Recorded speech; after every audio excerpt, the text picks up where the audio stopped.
Alors, bonsoir tout le monde. Je fais cette petite vidéo juste pour ouvrir l'esprit à certaines personnes sur certains points. Voilà. Je me suis promené sur YouTube, voilà, si je peux le dire ainsi, et j'ai vu des vidéos vraiment de nos frères musulmans, comme Killuminati par exemple, là, voilà, qui dit que Jésus a clairement dit qu'il est le chemin. Or, le chemin, ce n'est pas la destination. Donc, Jésus est le chemin. C'est par lui qu'on passe pour arriver chez Dieu. Que Jésus n'est pas Dieu.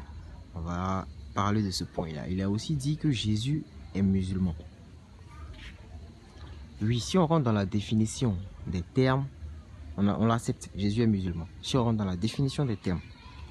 Parce que, d'abord, l'islam, c'est quoi? L'islam, ça veut dire soumission totale à Dieu. Un homme musulman veut dire être totalement soumis à Dieu. Or, Jésus est venu et il a dit, je ne suis pas là pour faire ma volonté, mais celle du Père. Donc, il est totalement soumis à Dieu. Sur ce point-là, on peut accorder, on peut dire que Jésus est musulman. Mais ce n'est pas le musulman qu'on voit qu'ils font actuellement là. C'est pas ça. Parce que ce qu'ils font, c'est dans la Bible, mais l'Ancien Testament, la loi, tout ça, les sacrifices, tout ça. Voilà. Donc, pour revenir sur Jésus est le chemin qui n'est pas la destination, c'est-à-dire qui n'est pas Dieu. On va partir même dans Jean 1 à partir du verset 1. La Bible dit que au commencement était la parole. La parole était avec Dieu et la parole était Dieu. Si vous lisez toujours Jean 1 un peu plus bas, vous verrez que cette parole-là s'est faite chair. Cette parole qui est Dieu s'est faite chair et a habité parmi nous. On perd la personne de Jésus. Donc Dieu, qui est la parole, s'est faite chair, qui est Jésus. Donc ça d'abord, ça prouve clairement que Jésus est Dieu. Moi par contre, je ne crois pas à la Trinité. C'est un truc carrément diabolique.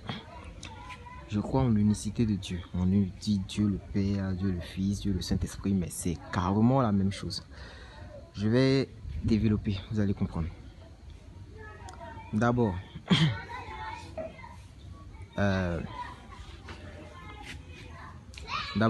excusez-moi.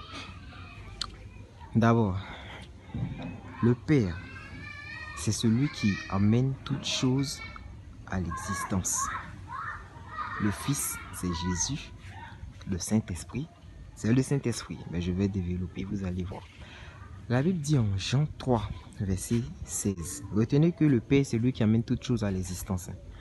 La Bible dit en Jean 3, verset 16 que Dieu a tant aimé le monde qu'il a donné son Fils unique. Je reprends. Dieu a tant aimé le monde qu'il a donné son Fils unique. Dieu ne s'est pas contenté d'aimer.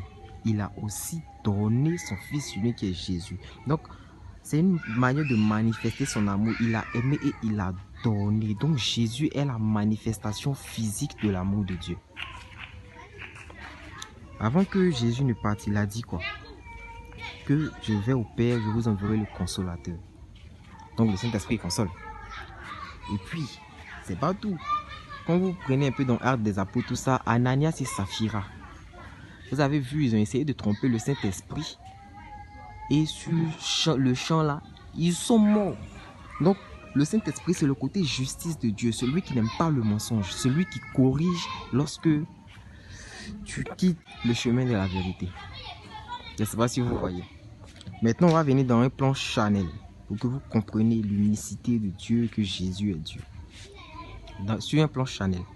Retenez que le Père, c'est lui qui amène toutes choses à l'existence. C'est ce que je disais. Maintenant, imaginez-vous, l'homme, vous êtes un père. Sans avoir de rapport avec votre femme, votre fille ne peut pas naître. C'est pas possible. Donc, vous, le Père, vous emmenez votre fille à l'existence. Je parle d'un plan charnel.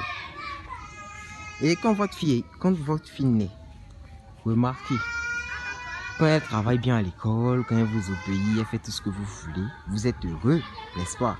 Elle peut même vous demander tout ce qu'elle veut. De son âge, vous allez lui accorder cela sans même réfléchir. Mais Le jour où votre fille vous manque de respect là, mais vous la grondez, non? N'est-ce pas?